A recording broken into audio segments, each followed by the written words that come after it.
Maya's hands are still trembling as she presses them against the massive wolf's torn throat, her white nursing scrubs now crimson with blood that steams in the freezing mountain air. But when those amber eyes snap open and bore into her soul, she realizes this is no ordinary wolf. The blizzard had been howling for 3 hours when Maya first heard the sound. Not the wind screaming through the pines, not the cabin's old timbers groaning under the weight of snow, something else. Something that made her look up from the divorce papers scattered across her grandmother's kitchen table. A low, pained whine carried on the wind. Maya set down her pen and listened. Nothing but the storm now. She rubbed her eyes, chalking it up to exhaustion. 3 days holed up in this remote Colorado cabin, and she was already hearing things. Maybe David was right. Maybe she was losing it. The sound came again. Closer. This time she was sure. Something was heard out there. Against every instinct screaming at her to stay inside, Maya grabbed her medical bag from the counter. Old habits died hard. 10 years as a trauma nurse had wired her to respond to suffering, even when common sense said otherwise. She pulled on her grandmother's ancient parka and stepped into the storm. The cold hit her like a physical blow. Snow whipped across her face, stinging her cheeks as she waded through drifts that came up to her knees. Her flashlight beam barely penetrated 5 feet ahead, but she followed the sound, weaker now, fading. She found it collapsed against the base of a massive pine tree, partially buried in snow. The wolf was enormous. Easily twice the size of any wolf she'd ever seen in nature documentaries. Its fur was midnight black with silver markings that seemed to shimmer in her flashlight beam. Blood soaked the snow around it in a wide, dark circle. Maya's breath caught. The wounds were extensive, deep gashes across its throat and chest that pulsed with each labored heartbeat. Without intervention, it would be dead within minutes. She should walk away. She should go back inside, make herself tea, and pretend she'd never seen this. Wild animals were dangerous even when healthy, and this one was massive enough to tear her apart. But those amber eyes opened and looked straight at her. There was something in that gaze that stopped her cold. Intelligence. Recognition. Almost like it was asking for help. "You're going to die out here," she whispered, her voice nearly lost in the wind. The wolf's eyes never left hers. Maya cursed under her breath. Damn it. I can't just leave you. Getting the wolf inside nearly killed them both. It had to weigh at least 200 pounds, and Maya was small, barely 5'4" on a good day.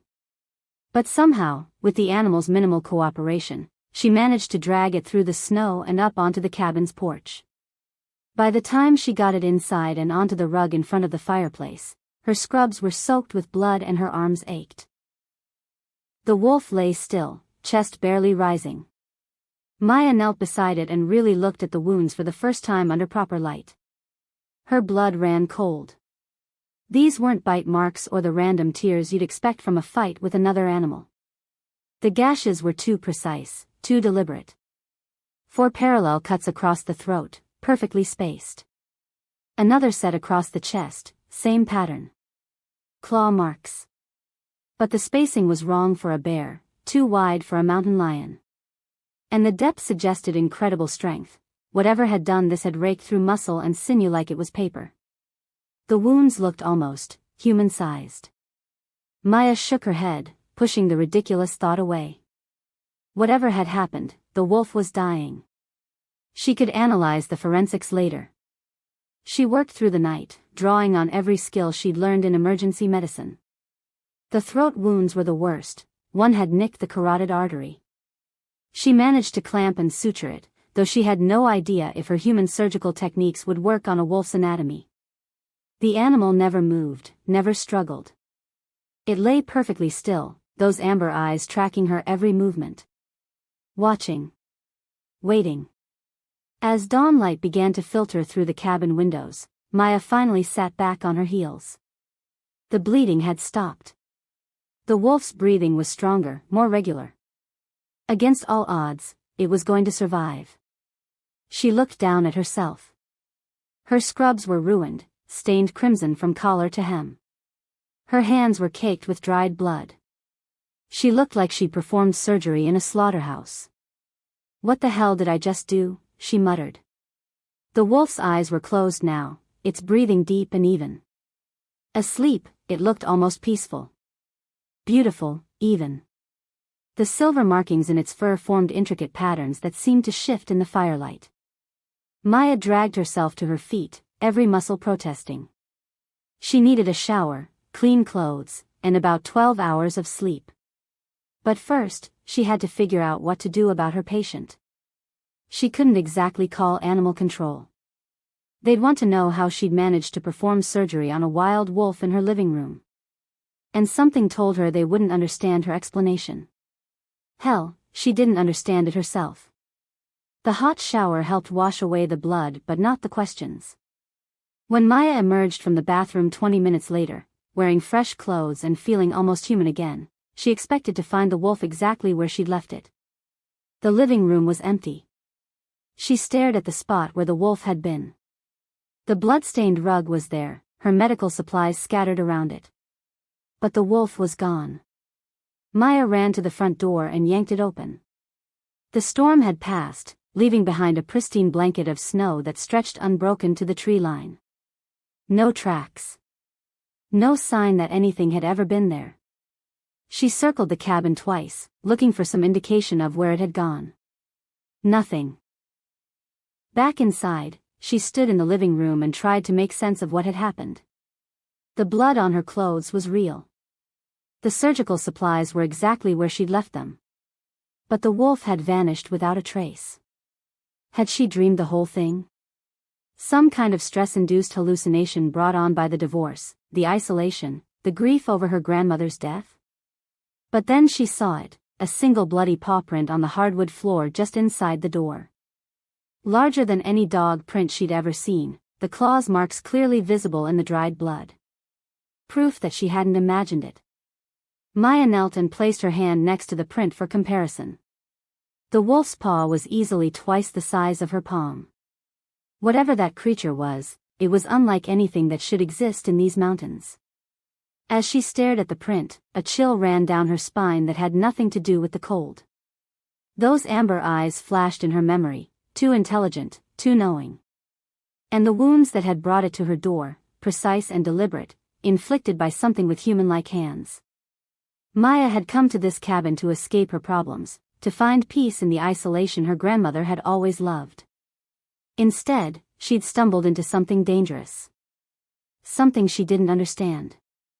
Something that was still out there in those dark woods, watching. Waiting. Wanting to see what would happen next, subscribe to this channel to get to listen to more of our upcoming exciting stories. Click on the subscribe button now. Thank you. Chapter 2. 3 days had passed since the wolf disappeared, and Maya was beginning to question everything she thought she knew about reality. She'd scrubbed the bloodstain from the floor until her knuckles were raw, but she couldn't erase the memory of those amber eyes or the impossible intelligence behind them. Every shadow in the forest seemed to move with purpose. Every sound made her heart race. She'd come here seeking peace, but instead found herself jumping at every creak of the old cabin's timbers. The dreams didn't help. Every night, she found herself running through snow-covered woods, her breath forming clouds in the frigid air as something massive and dark paced her from the shadows. She never saw it clearly, but she could feel its presence, ancient, powerful, and watching her with an intensity that made her skin burn. She'd wake gasping, sheets soaked with sweat despite the mountain cold, with the strangest sensation that she wasn't alone in the cabin. Maya threw herself into mundane tasks to stay sane. She'd reorganized her grandmother's kitchen 3 times, read every book on the dusty shelves twice, and even attempted to repair the loose board on the front porch. Anything to keep her mind occupied. It wasn't working. Standing at the kitchen window on the 3rd evening, nursing her 4th cup of coffee, Maya watched fresh snow begin to fall. Another storm was rolling in from the west, dark clouds already swallowing the peaks. The weather service had issued warnings. This one would be worse than the last. She should have felt safe inside the sturdy cabin with its stone fireplace and well-stocked pantry. Instead, anxiety crawled up her spine like ice water. Something was coming with this storm. She could feel it in her bones. The knock at her door came just as the wind began to howl. Maya froze, coffee mug halfway to her lips. No one knew she was here except her lawyer, and he'd never make the treacherous drive up the mountain. Especially not in weather like this. 3 measured knocks. Patient but insistent. She set down her mug with trembling hands and crept toward the front window. Through the frost-covered glass, she could make out a tall figure on her porch, partially obscured by the swirling snow. Maya Chen? The voice was deep, rough around the edges, with an accent she couldn't place. I need to speak with you. Her heart hammered against her ribs. Who are you? What do you want? My name is Kieran Blackthorne. A pause. I'm in your debt. The word sent a chill through her that had nothing to do with the storm. Something about his voice, the careful way he chose his words, made every instinct scream danger. But curiosity won out over caution. It always had.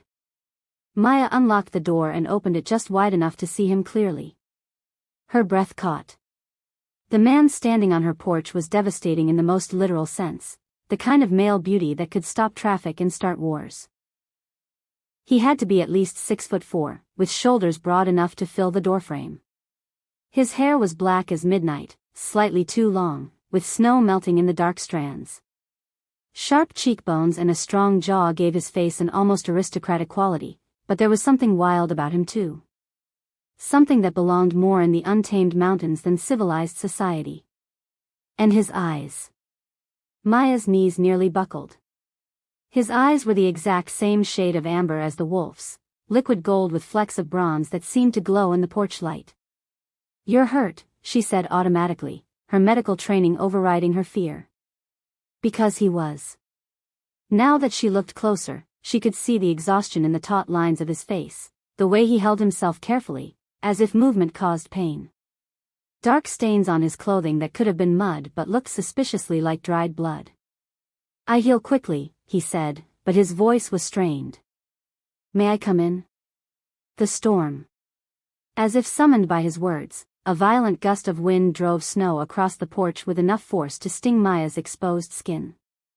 The temperature was dropping fast, and even someone his size wouldn't survive long out there.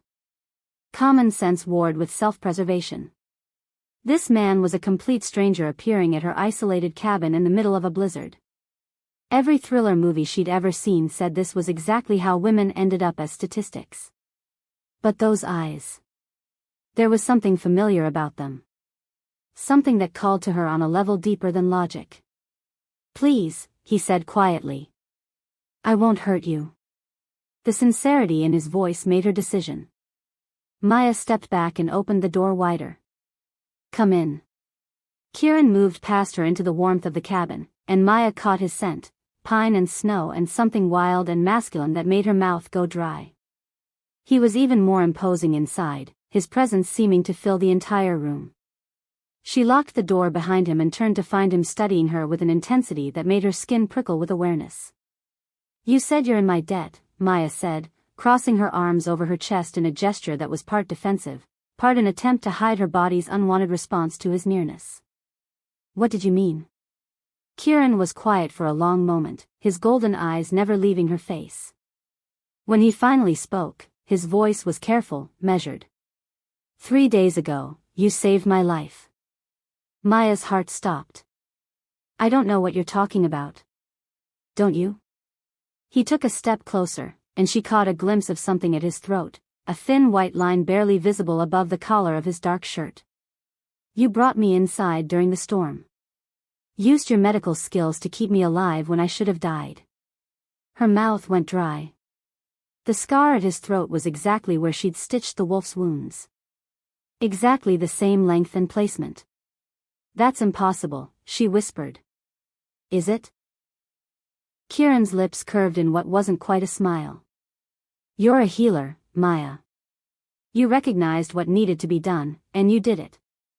Even though every logical part of your mind said you should run. You're talking about the wolf. The words came out barely audible. I'm talking about a debt that can never be repaid. He moved closer, and Maya found herself backing toward the kitchen counter. You saved me when you had every reason not to. When it would have been safer, smarter, to let me die. Stop. Maya held up a hand, her mind reeling. Just stop. You're saying that you're. I'm saying I owe you my life. Kieran's voice gentled, but his eyes remained fixed on hers with predatory focus. And that means I'm responsible for your safety now. My safety from what? Something flickered across his face, too quick to interpret, but it looked like regret. From the consequences of saving me. Before Maya could ask what that meant, another gust of wind rattled the windows hard enough to make the glass creak. The storm was intensifying, turning the world outside into a white void. You can't leave in this, she said, though whether she meant it as an observation or permission, she wasn't sure. I wasn't planning to. Kieran shrugged out of his coat, revealing a black sweater that clung to muscles that definitely hadn't come from any gym. Not until the danger passes. What danger? Maya demanded. But Kieran had already turned away, moving through her grandmother's cabin like he owned it. He went straight to the living room and crouched in front of the fireplace, adding logs with practiced efficiency. The firelight cast dancing shadows across his face, highlighting the sharp angles and planes. There are others, he said without looking at her. Others who won't appreciate what you did for me. Who see kindness as weakness to be exploited. Others like you? Now he did look at her, and something in his expression made her stomach drop. Nothing is like me, Maya. That's part of the problem. She should ask more questions. Should demand explanations. Instead, she found herself studying the way his hands moved as he tended the fire, large and capable, with long fingers and calluses that spoke of hard work and harder living. When he reached for another log, his sweater rode up slightly, revealing a glimpse of scarred skin and muscle. More wounds. More evidence of a life lived dangerously. Are you hungry?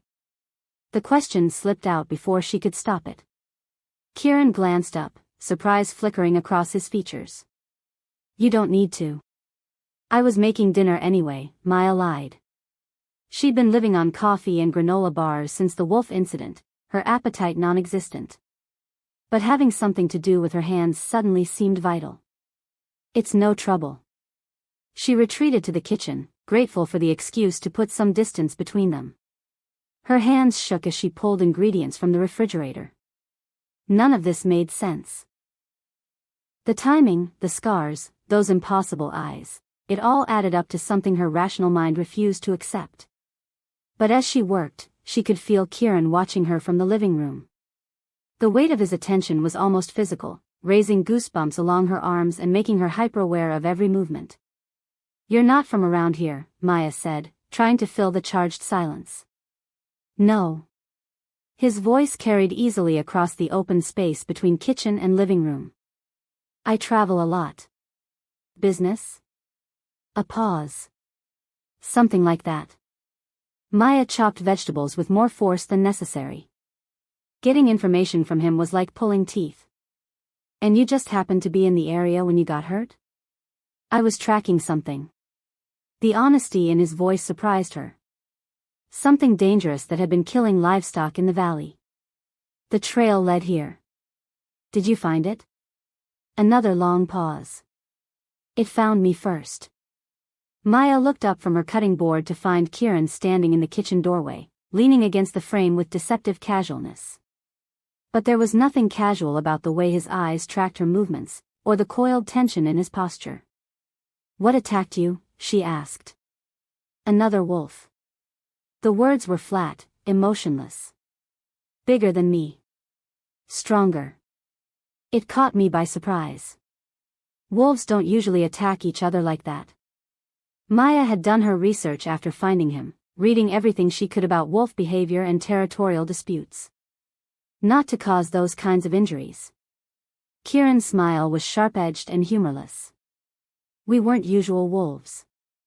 The simple statement hung in the air between them, loaded with implications Maya wasn't ready to face. She turned back to her vegetables, chopping with mechanical precision. The scars on your throat, she said carefully. They're exactly where I stitched. I know. Kieran moved closer, until he was standing beside her at the counter.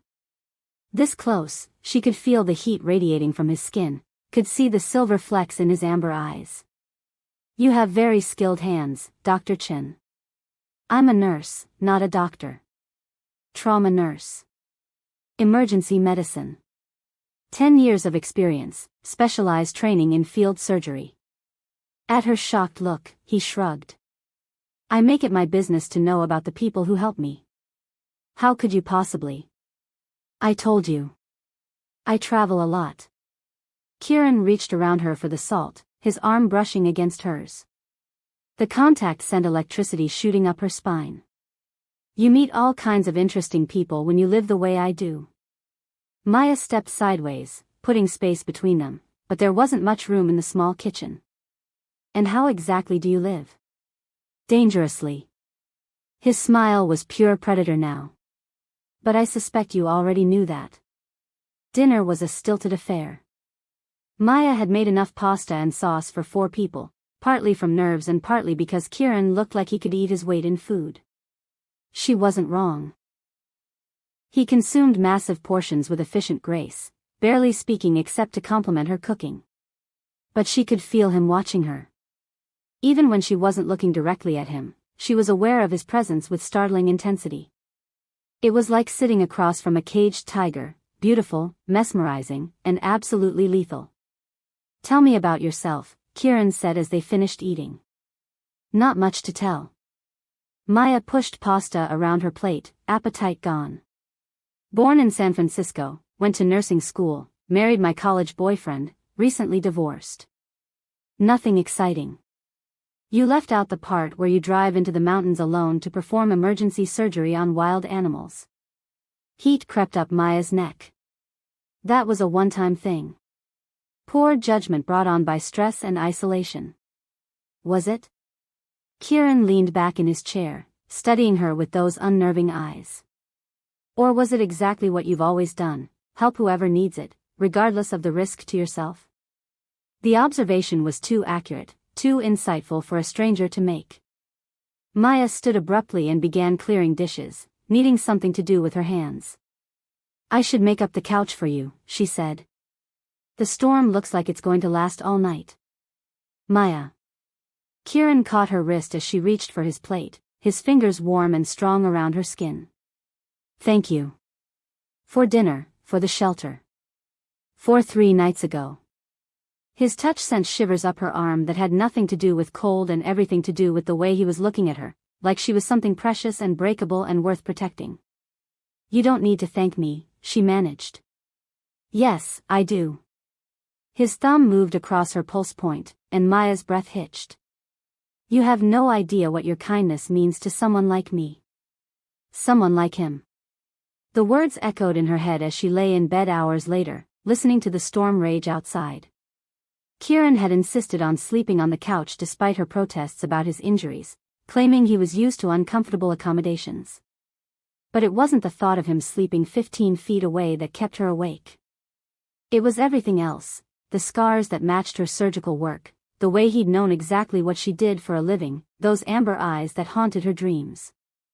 And the howls. They started around midnight, echoing through the mountains with a loneliness that made her chest ache. Not one wolf, but several, their voices weaving together in a complex harmony that spoke of pack bonds and ancient territory.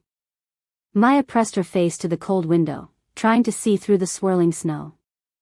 The howls seemed closer than they should be, as if the pack was circling the cabin. A soft sound from the living room made her freeze. Footsteps, too light and careful to be human. Heart hammering, Maya crept to her bedroom door and eased it open just enough to peer into the main room. What she saw stopped her breath entirely. The massive black wolf from 3 nights ago lay in front of the dying fire, silver markings gleaming in the fading light. But this time she could see the neat line of surgical scars across its throat, the careful way it favored its left side where she'd stitched deeper wounds. And she could see the exact moment those amber eyes opened and looked straight at her. Maya's knees gave out, and she slumped against the doorframe as reality crashed over her like a physical blow. The wolf didn't move, didn't threaten. It simply watched her with patient, intelligent eyes as her world tilted on its axis. Kieran Blackthorne wasn't just a man with unusual eyes and convenient scars. He was the wolf she'd saved. The creature she'd brought into her home and stitched back together with her own hands. He was a werewolf. And judging by the way every other wolf in the territory had gone silent at his presence, he wasn't just any werewolf. He was something far more dangerous. The most feared alpha in North America was sleeping in her living room, and she'd been the one to save his life.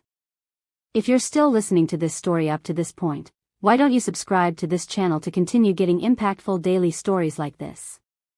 We would be most grateful if you can do that to help boost this video to reach everyone. Thank you. Chapter 3. Maya stared at the wolf in her living room for what felt like hours but was probably only seconds. Her mind struggled to process what she was seeing, the impossible made real, every rational thought she'd ever had crumbling like old parchment. The wolf's amber eyes never left hers. Patient. Waiting. She must have made some sound, a gasp, a whimper, because the great head lifted slightly, ears swiveling toward her. In the dying firelight, the surgical scars across its throat were clearly visible, neat lines that matched her own handiwork perfectly. "You're him," she whispered, the words barely audible even in the storm-muffled silence. "You're actually him." The wolf rose with fluid grace despite its healing injuries, muscles rippling beneath that magnificent black coat.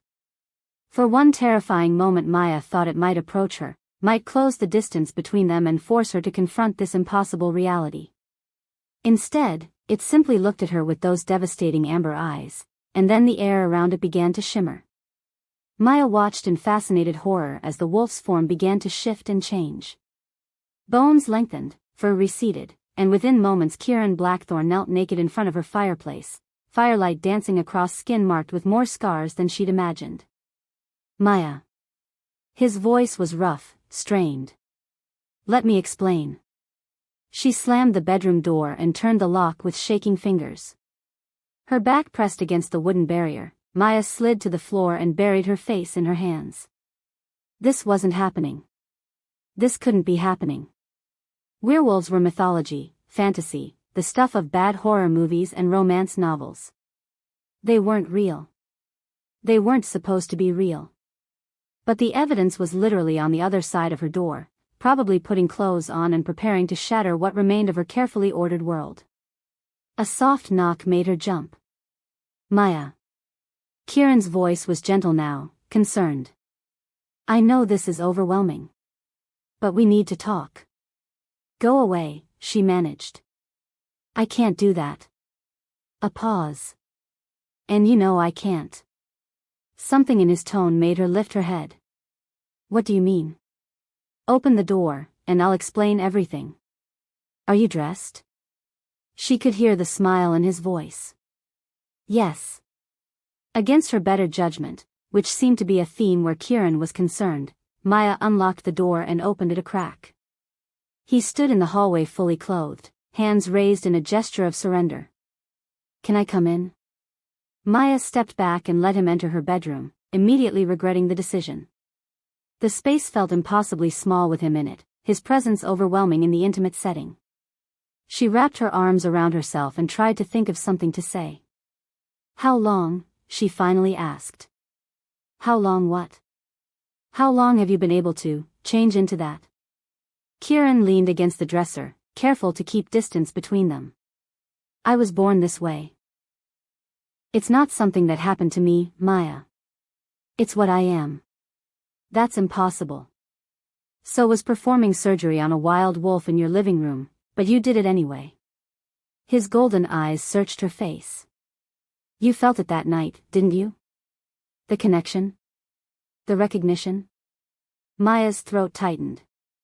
She had felt something, a pull she couldn't explain, a certainty that had overridden every logical thought in her head. "That doesn't mean anything," she said. "Doesn't it?" Kieran moved closer, and Maya's pulse quickened. "You risked your life for a creature you'd never seen before. Brought it into your home, used your medical skills to save it. Why? I don't know. The admission felt torn from her chest. I couldn't let you die. Because you recognized me. On some level deeper than conscious thought, you knew we were connected. Connected how? Maya's voice cracked. I don't understand any of this. Kieran was quiet for a long moment, studying her with an intensity that made her skin burn. When he spoke, his words changed everything. I'm the alpha of the Northern Rockies pack, Maya. The leader of every werewolf from here to the Canadian border. And by saving my life with your own hands, by spilling your scent into my blood and breathing your essence into my wounds, you've bound yourself to me through laws older than human civilization. The room spun around her. Bound myself? What does that mean? It means you're under my protection now, whether you want it or not. Kieran's voice was gentle but implacable. It means every supernatural creature within 1,000 miles can sense my mark on you. And it means your life will never be the same. Maya sank onto the edge of her bed, legs suddenly too weak to support her. Your mark? Here. Kieran moved to kneel in front of her, and before she could protest, he pressed his palm flat against her chest, right over her heart. The moment his skin touched hers, fire raced through her veins. Maya gasped as sensation flooded her, images, scents, sounds that weren't her own. The taste of wild wind and fresh blood. The feeling of powerful muscles bunching and releasing as he, ran through moonlit forests. The pack bonds that connected him to dozens of other souls across the territory. And underneath it all, a golden thread that led straight back to her. You feel it now, Kieran said softly, his hands still pressed against her heart. The bond. It was forged the moment you chose to save me instead of protecting yourself. Maya jerked away from his touch, the visions fading but leaving her shaken. I didn't choose anything. I was just trying to help. And that choice marked you as mine. Kieran's eyes began to glow with inner fire. Mine to protect. Mine to defend. Mine to... Stop. Maya held up a trembling hand. Just stop. I can't. I need a minute to process this. Kieran sat back on his heels, giving her space but not moving away. I know it's a lot. But Maya, you have to understand, the bond isn't something either of us can break. It exists now, and there are consequences to that. What kind of consequences? His expression darkened. The kind that tried to kill me 3 nights ago. Understanding hit her like a physical blow. The attack. Someone was trying to start a war. The Blood Moon Pack from Montana. They've been testing our boundaries for months, trying to provoke a conflict that would let them expand into our territory. Kieran's voice turned grim. They sent their best fighters after me, thinking if they could eliminate the Alpha, the pack would fracture and they could pick up the pieces. But you survived. Because of you. His eyes found hers, intense and burning. But now they know about you, Maya. They can smell my mark, sense the bond between us. And they'll come for you to get to me. Terror clawed at her throat. Come for me? What do you mean? I mean you're now the most valuable target in their war. Kieran's hands clenched into fists. If they can't kill me directly, they'll try to hurt me through you. And the bond between us means that if something happens to you... He didn't finish the sentence, but Maya could see the answer in his eyes. The bond worked both ways. Her death would destroy him. This is insane, she whispered. I just wanted to help. I didn't ask for any of this. I know. Kieran's voice was rough with regret. If I could take it back, if I could spare you this. But you can't. No. I can't. Maya stood and walked to the window, staring out at the swirling snow. The storm showed no signs of abating, and somewhere out there in the darkness were creatures that wanted to kill her for the crime of saving a life. So what happens now? She asked. Now I teach you about the world you've been pulled into. And I keep you alive long enough to figure out how to end this war before it destroys everything I've spent my life protecting. Maya turned to face him. And what if I refuse? What if I just want to go back to my normal life? Kieran's expression was infinitely sad. Normal doesn't exist for you anymore, Maya. The bond has already changed you on a cellular level. Other supernatural creatures will be drawn to you, compelled by the alpha's mark you carry. Staying away from me won't make you safer, it'll make you vulnerable. So I'm trapped. You're protected. His voice turned fierce. By the most powerful alpha in North America. No one will touch you while I live. And if you don't live? Something predatory flickered across his features. Then they'll discover exactly why I've held this territory unchallenged for 15 years. Despite everything, Maya felt a shiver of attraction at the dangerous promise in his voice. This was madness. She was attracted to a man who could turn into a wolf, who commanded a pack of supernatural predators, who just told her she was marked for death by his enemies. But when he looked at her like that, with those burning amber eyes full of protective fury, she felt safer than she had in months. The bond, she said carefully. What exactly does it mean? What does it make us to each other? Kieran was very still for a moment. In werewolf law, you're my mate. The word hit her like a thunderbolt. Mate? The closest human equivalent would be wife. But that doesn't capture the depth of it. He stood and moved toward her, stopping just close enough for his scent to wrap around her. Mates are two halves of the same soul, bound together across lifetimes. What happens to one affects the other. What one feels, the other experiences. That's why I've been having dreams, Maya breathed. About running through the forest. About being hunted. You've been sharing my memories, my experiences. Kieran's voice was soft. The bond is trying to prepare you, to help you understand what you've become part of. What I've become part of, or who I've become bound to. The distinction made his eyes flare with heat. Both. They stared at each other across the charged space between them, and Maya could feel the pull he'd mentioned, that golden thread connecting them, drawing her toward him with inexorable force. She took a step closer before she could stop herself. Maya. Her name was a warning on his lips. What happens if we... She couldn't finish the question, but she didn't need to. The hunger in his eyes told her he understood. If we consummate the bond? Kieran's hands clenched at his sides. It becomes unbreakable. Permanent. You'd be tied to me and to this world forever. And if we don't? The bond will continue to strengthen on its own. But slowly. It might take months, or even years. So I have time to decide. You have time. But his expression was strained, as if the admission cost him. Though I should warn you, fighting the bond is painful for both of us. The longer we resist what we are to each other, the more it will hurt. As if to prove his point, a sharp ache bloomed in Maya's chest, a hollow, yearning sensation that only eased when she looked at him. I need air, she said suddenly.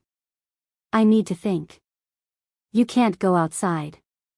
Not with the storm, and not with enemies potentially watching. Then what am I supposed to do? Just accept that my entire life has been turned upside down? That I'm mated to someone I barely know? You know me. Kieran's voice was quiet but certain. Maybe not the details of my human life, but you know who I am at my core. You felt it the night you saved me. He was right, and that terrified her more than anything else. When she'd looked into the wolf's eyes that night, she hadn't seen a wild animal. She'd seen intelligence, honor, and a loneliness that matched her own. She'd seen home. This is moving too fast, Maya said, backing toward the door.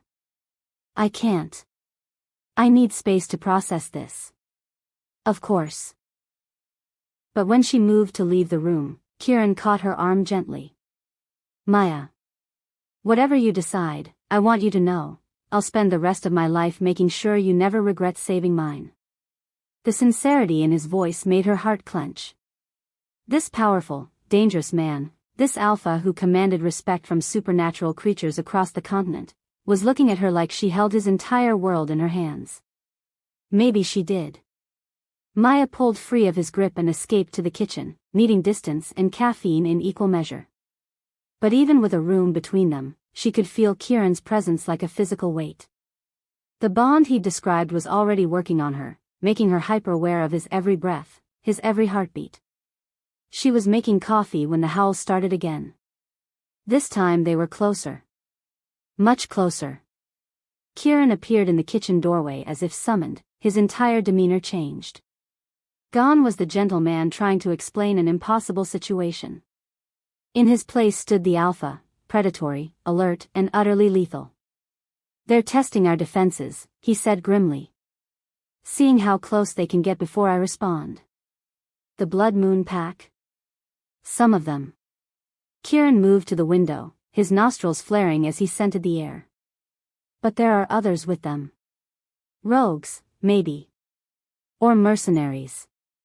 Maya's coffee mug slipped from nerveless fingers, shattering on the kitchen floor. "How many?" "Too many for me to handle alone, especially with you to protect." Kieran turned from the window, his eyes now glowing amber in the dim light. "We need to call in my pack." "Will they come?" His smile was sharp and predatory. "They're already on their way.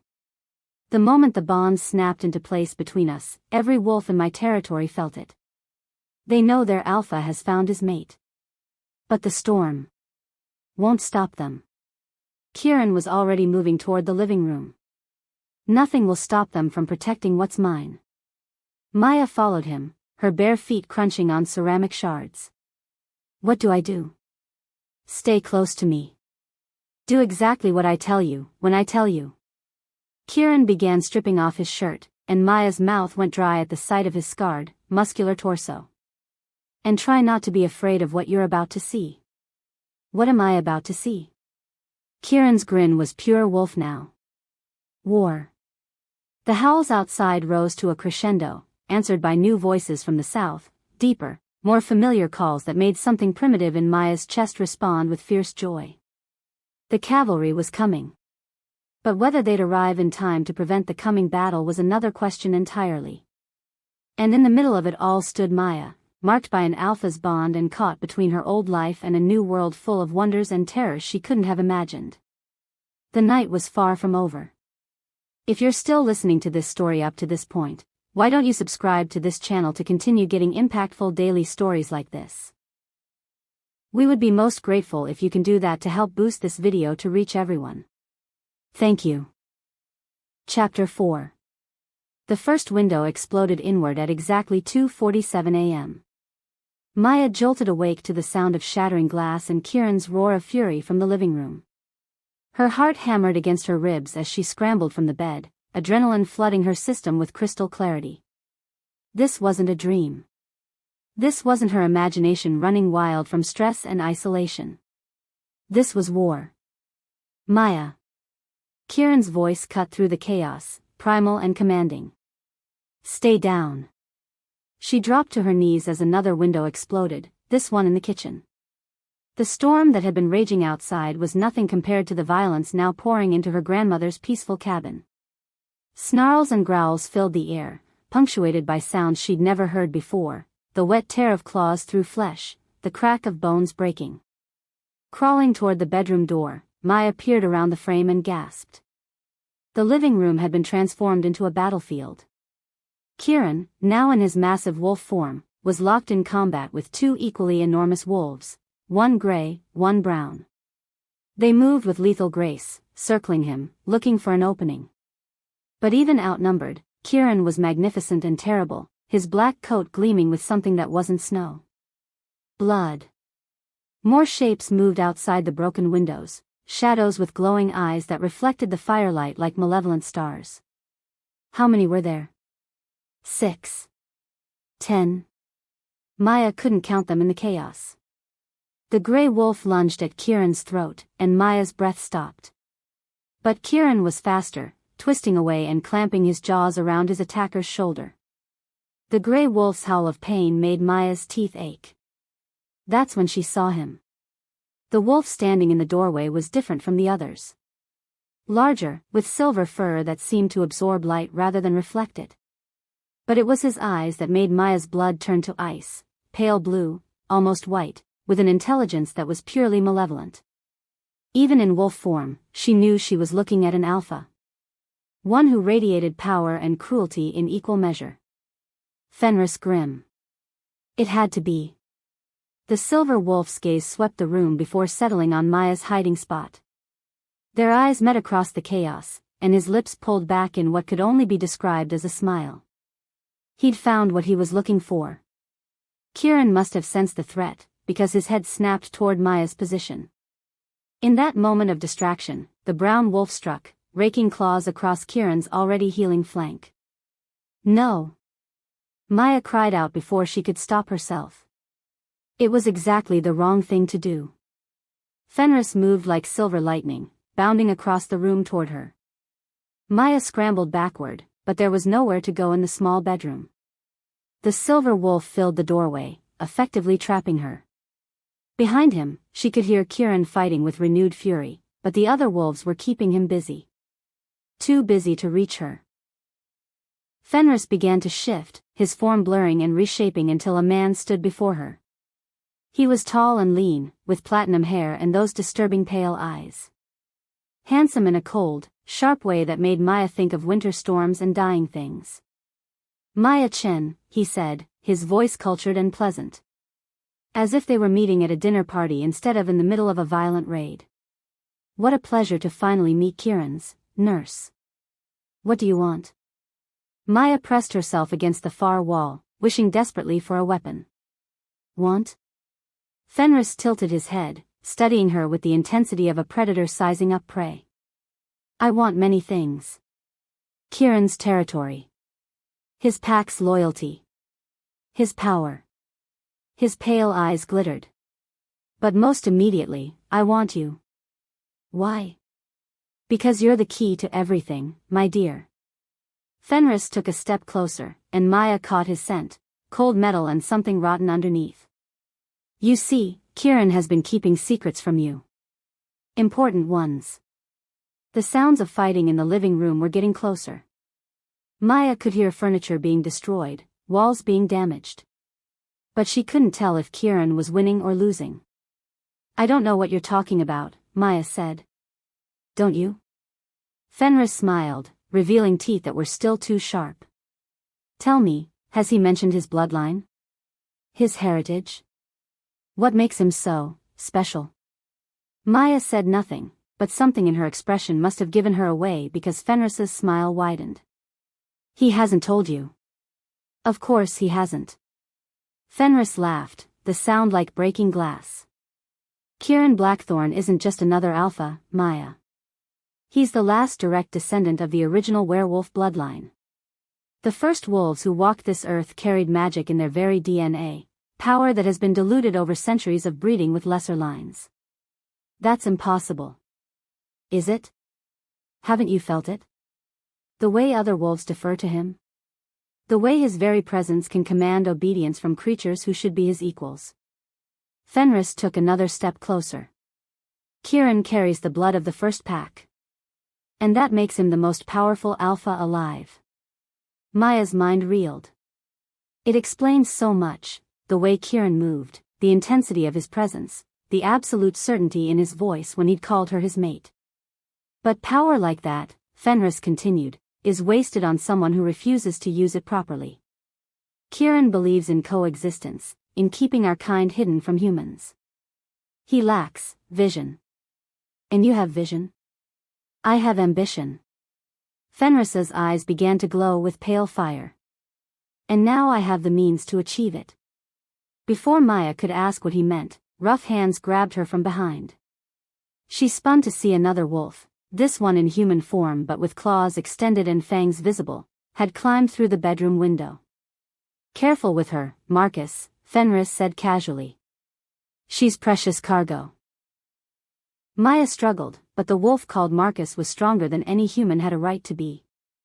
He hauled her toward the window even as she fought. Kieran, she screamed. An answering roar shook the cabin, followed by sounds of even more violent destruction.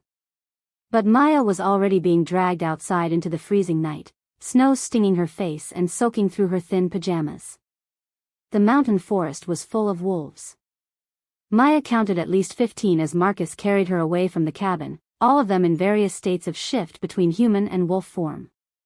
They moved with coordinated purpose, a military unit executing a well-planned operation. Behind them, the cabin was a beacon of warm light in the darkness. Through the broken windows, Maya could see shadows still moving, still fighting. But the distance was growing with each step. "Where are you taking me?" Maya demanded. Marcus didn't answer, but Fenris appeared beside them, now dressed in dark clothing that seemed to materialize from nowhere. "Somewhere safe," Fenris said. "Somewhere Kieran will have to think twice before launching a rescue mission."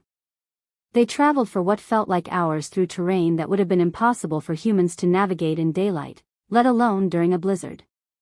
But the wolves moved through the forest as if they owned it, following paths Maya couldn't see. Her captors said little during the journey, but Maya's mind was racing. Everything Kieran had told her about werewolf bonds and ancient laws suddenly made terrible sense. If she really was marked as his mate, then taking her wasn't just kidnapping, it was an act of war that would demand response. Which was exactly what Fenris wanted. By the time they reached their destination, Maya was numb with cold and exhaustion. The abandoned mining facility looked like something from a horror movie: rusted equipment, collapsed buildings, and an entrance that yawned like a mouth in the mountainside. "Welcome to your temporary home," Fenris said pleasantly as Marcus dragged her toward the mine entrance. The tunnels inside were warmer than the outside air, but not by much. Electric lights had been strung along the walls, casting harsh shadows that made everything look sinister. Maya was taken to what had once been a supervisor's office, now furnished with basic camping gear and a cot. "Comfortable?" Fenris asked as Marcus shoved her down onto the cot. "What do you want from me?" Maya repeated. "Initially, I simply wanted to use you as bait. Draw Kieran out, force him into a confrontation on my terms." Fenris settled into the room's only chair, studying her with those unnerving pale eyes. "But then I did some research on you, Maya Chen. And I discovered something fascinating." Maya's stomach dropped. "What kind of research?" "Medical records. Genetic profiles. Your grandmother's rather interesting ancestry." Fenris's smile was sharp. "Tell me, what do you know about your family history?" "My grandmother emigrated from China in the 1940s. There's nothing interesting about it." "Isn't there?" Fenris pulled out a tablet and scrolled through what looked like genealogical charts. "Your grandmother's maiden name was Lu. But before that, her family name was something quite different. Something that translates roughly to moon-blessed." Maya stared at him. "What are you talking about?" "I'm talking about the fact that you carry genetic markers indicating supernatural heritage, my dear. Not werewolf, something rarer. Something that makes you potentially compatible with any alpha bloodline." Fenris leaned forward, his intensity suddenly laser-focused. "Do you know how valuable that makes you?" "You're insane." "Am I? Haven't you noticed anything unusual about yourself lately? Enhanced senses? Dreams that feel more real than reality? The ability to understand what wolves are thinking?" Maya's breath caught. She had been experiencing all of those things since saving Kieran.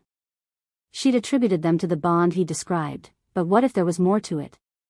"You see," Fenris continued, "Kieran isn't the only one with interesting bloodlines. You, my dear Maya, are descended from the original moon-touched humans. The ones who served as bridges between our world and theirs, back when magic was stronger and the barriers between species were thinner." "That's impossible." "Is it? How else do you explain your instant connection to Kieran? Your ability to save his life when any normal human would have run screaming? Your body's acceptance of his mark?" Fenris's eyes glittered. "You're not just his mate by accident, Maya. You're genetically designed to be the perfect partner for an alpha." The implications hit Maya like a physical blow. If what Fenris was saying was true, then her attraction to Kieran wasn't just the result of unusual circumstances. It was biological destiny. "But here's the truly interesting part," Fenris continued. "That genetic compatibility isn't limited to just one alpha. With the right encouragement, you could bond with any of us." "I would never." Wouldn't you? Even to save lives? Even to prevent a war that will tear apart everything Kieran has built? Fenris stood and began pacing. You see, I don't actually want to destroy his pack. I want to absorb it. Unite our territories under one banner. And the fastest way to do that is through a mating alliance. Maya felt sick. You want me to betray Kieran? I want you to choose the winning side. Fenris stopped pacing and fixed her with that predatory stare. Because whether you realize it or not, you've already made a choice that changes everything. What do you mean? Fenris's smile was triumphant. You're pregnant, Maya. The words hit her like a sledgehammer. What? Oh yes. I can smell it on you, the change in your scent, the subtle alterations in your body chemistry. You're carrying Kieran's child. And not just any child. Fenris's eyes practically glowed with avarice. You're carrying what will be the first pure-blood werewolf born in over 2 centuries. Maya's hand flew to her stomach involuntarily. It was impossible. She and Kieran had only, when had they? But even as her rational mind rejected it, something deeper recognized the truth. The nausea she'd attributed to stress. The enhanced senses. The way her body had responded to Kieran's presence with such immediate intensity. You see why you're so valuable now, Fenris said softly. That child represents the future of our species. Raised properly, trained from birth, it could unite all werewolf packs under one rule. My rule, he added with a smile that made Maya's skin crawl. You're sick, Maya whispered. I'm practical. Fenris moved closer, and Maya could smell the metallic scent of his power. Kieran will come for you, of course. Probably tonight, once he's dealt with the distraction I left at the cabin. But he'll be walking into a trap, and this time I have backup he can't possibly overcome. He'll kill you. Will he? Even with the lives of his entire pack hanging in the balance? Fenris shook his head. You underestimate your own value, Maya. Kieran would burn the world before he'd let anything happen to you or his unborn child. Maya's mind raced, looking for options, for escape routes.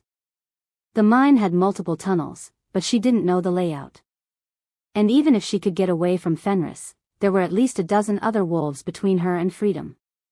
But she had to try.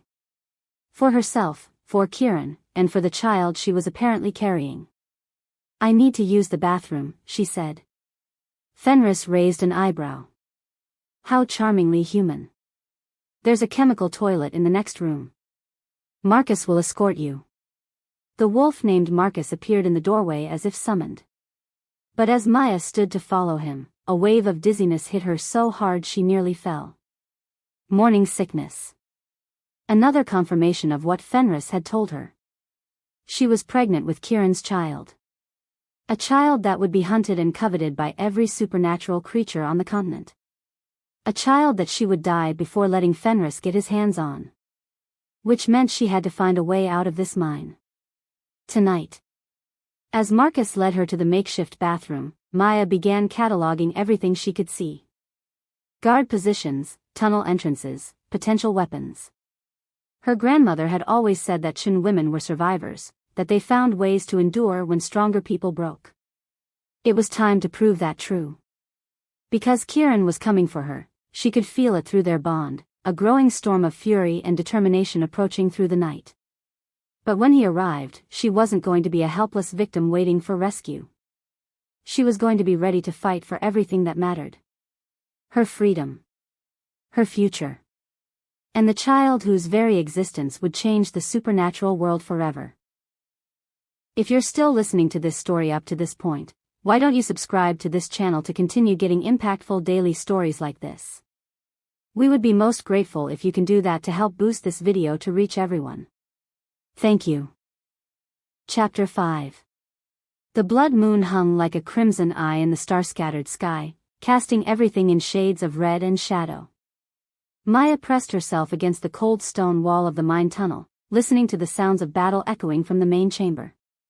Kieran had come for her, just as Fenris had predicted. And from the sound of it, he hadn't come alone. Maya had been planning her escape for hours, memorizing guard rotations and tunnel layouts while pretending to be the helpless captive Fenris expected. But Kieran's arrival had changed everything. The mine was now a battlefield, and getting caught in the crossfire could be fatal, especially with the child she carried. The child. Maya's hand moved unconsciously to her stomach. Even now, the reality felt impossible. But she could sense the tiny spark of life growing within her, connected to her through bonds deeper than blood. A howl of pain echoed through the tunnels, and Maya's heart clenched. She could feel Kieran's presence through their bond, his fury, his desperation, his love for her burning like a beacon in the darkness. But she could also feel his exhaustion. Whatever forces Fenris had assembled, they were taking their toll on even Kieran's supernatural strength. She had to help him. But how? That's when Maya noticed the strange tingling in her hands. She'd been feeling it on and off since her capture, a warmth that seemed to pulse in rhythm with her heartbeat. Now, with adrenaline flooding her system and her mate in danger, the sensation was impossible to ignore. Maya looked down at her hands and gasped. Her fingernails were longer, sharper. Her canine teeth felt different against her tongue. And when she closed her eyes and reached for the connection she'd felt in her dreams, the wild, primal part of herself that ran through moonlit forests, something answered. Power. Ancient and dormant, but definitely there. Maya had always assumed the dreams, the enhanced senses, the instant connection to Kieran were all results of their bond. But what if Fenris had been right about her heritage? What if her grandmother's bloodline carried more than just human genetics? There was only one way to find out. Maya closed her eyes and reached deeper into that primal well, searching for whatever had been sleeping in her DNA. The tingling in her hands spread up her arms, and she felt her bones begin to shift and lengthen. Pain hit her like lightning, not the agony she'd expected, but something fierce and transformative. Her spine curved, her muscles bunched and reformed, and suddenly Maya could smell everything with startling clarity. Blood, fear, gunpowder, and underneath it all, the wild scent of her mate locked in combat. When she opened her eyes, the world looked different. Sharper.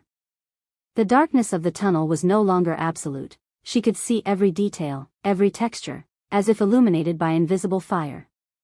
Maya looked down at herself and saw that her transformation was incomplete. Her hands were tipped with claws, her teeth were sharp, and she could feel power thrumming through muscles that were stronger than any human had a right to be. But she was still fundamentally herself, still in control. A hybrid. Not fully wolf, not entirely human, but something in between. Something that had been hidden in her bloodline for generations, waiting for the right trigger to awaken. The sound of renewed fighting spurred her into action. Maya moved through the tunnels with newfound grace, her enhanced senses guiding her toward the main chamber where the battle raged. What she found when she reached the entrance made her blood run cold. The mining facility's main cavern had been transformed into a war zone. Bodies, both human and wolf, littered the ground, and the air was thick with the metallic scent of blood. Kieran and what remained of his pack were surrounded, outnumbered at least 3-1.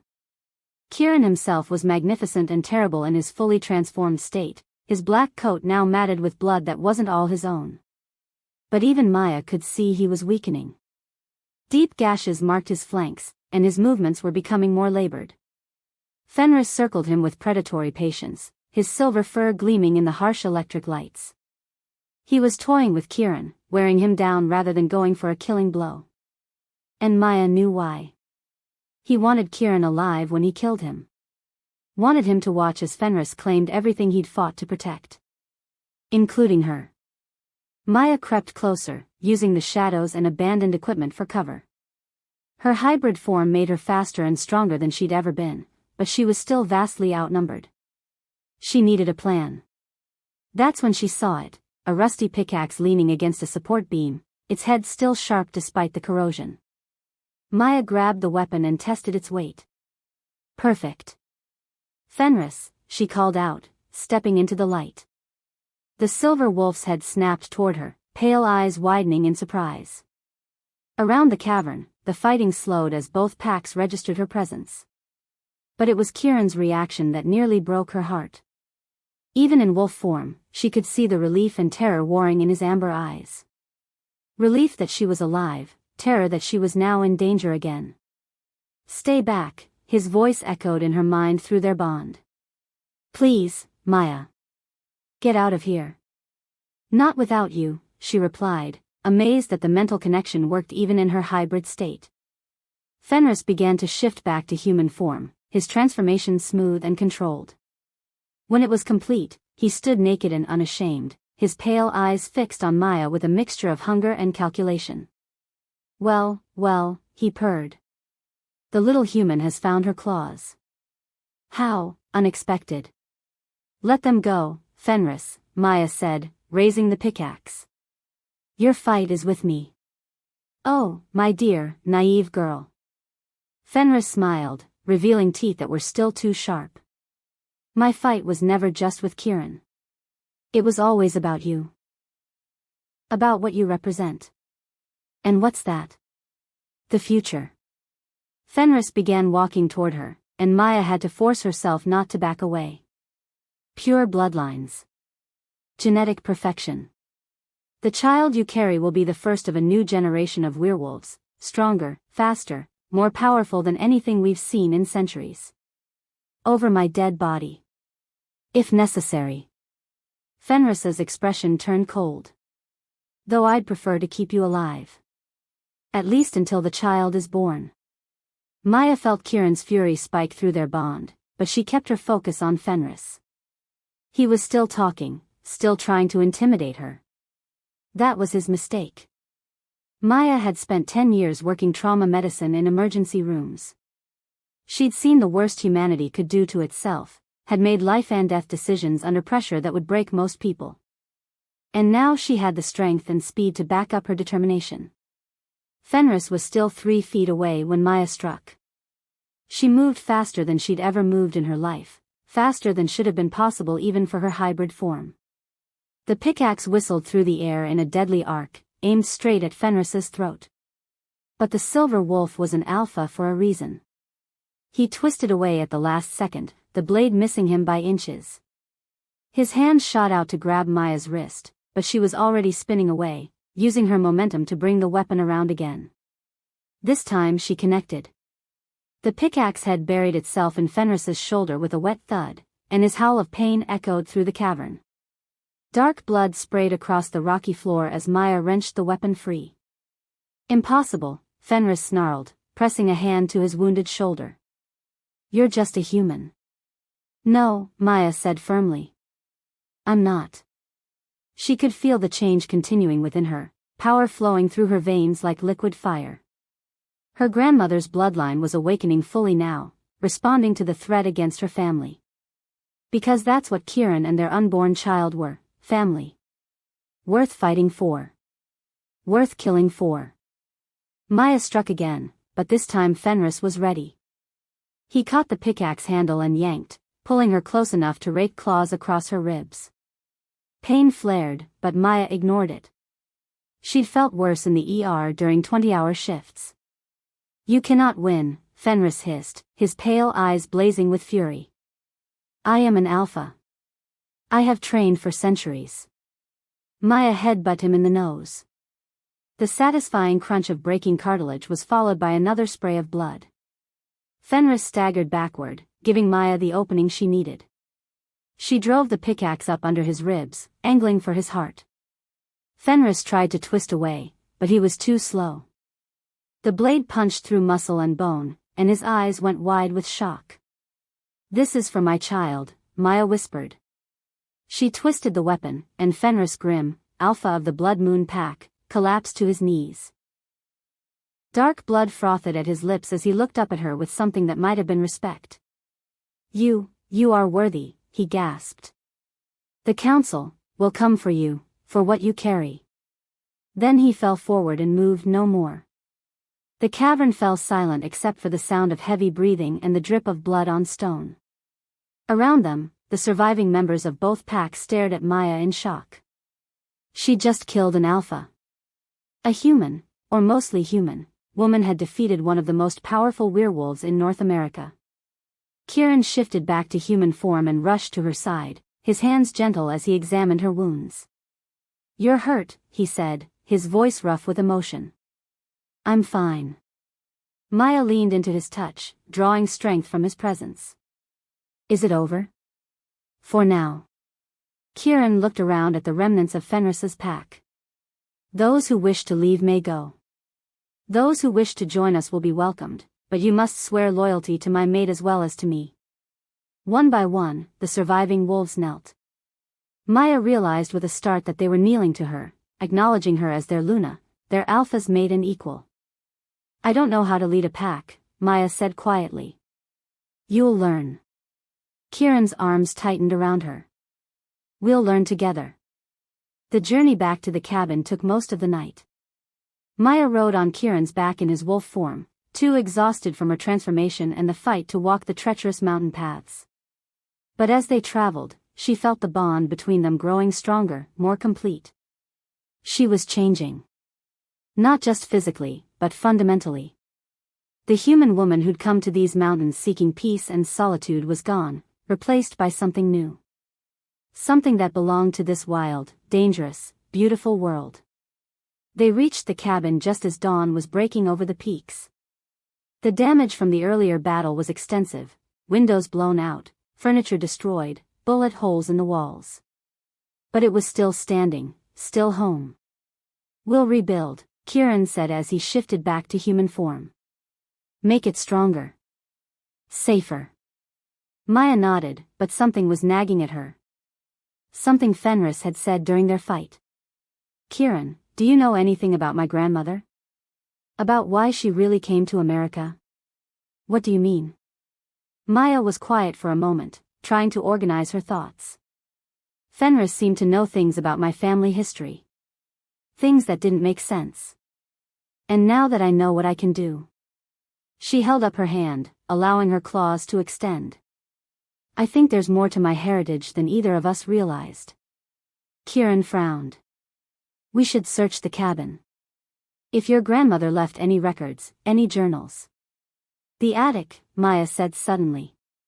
"She always kept boxes up there. Old photos, documents. I never looked through them because I thought it was just sentimental stuff." They found the journals in a cedar chest tucked away under the eaves. 3 leather-bound books filled with Maya's grandmother's careful handwriting, written in a mixture of English and Chinese. Maya opened the first one and began to read. With each page, her understanding of her family's true history deepened. "My God," she whispered.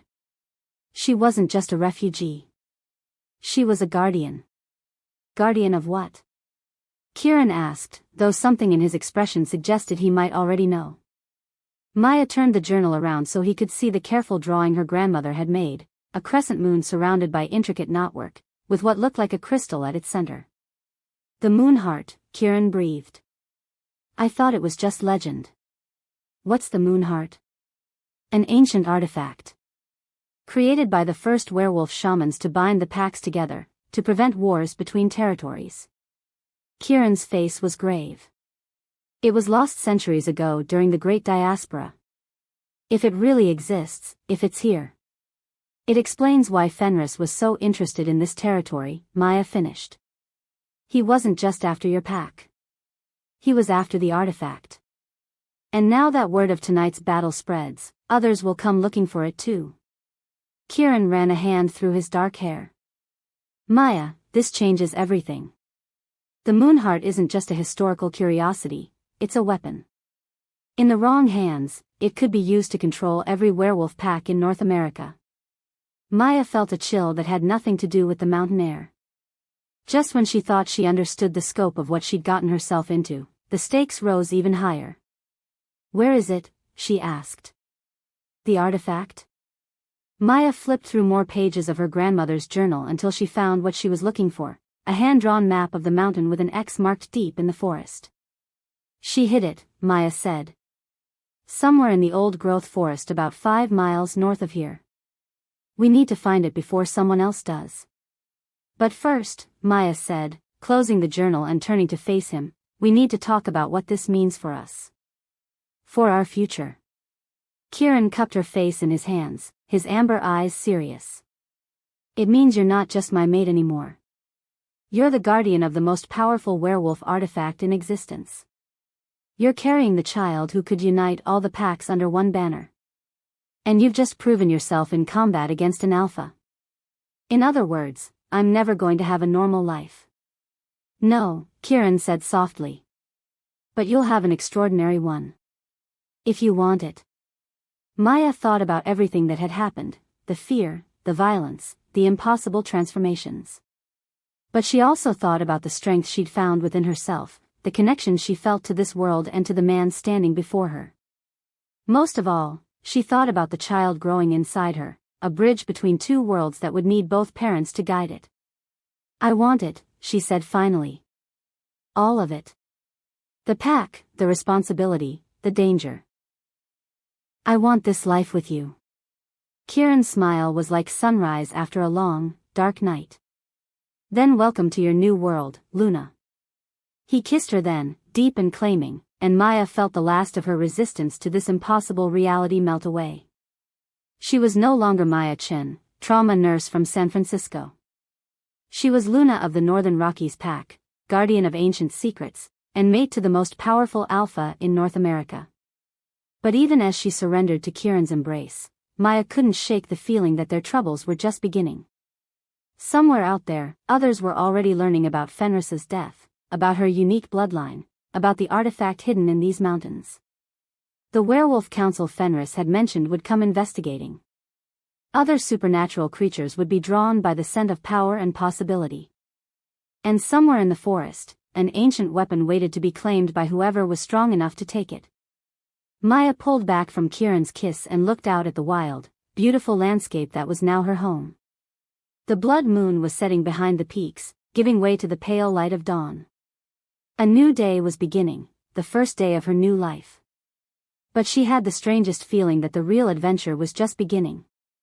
In the distance, a wolf howled, not one of Kieran's pack, but something else.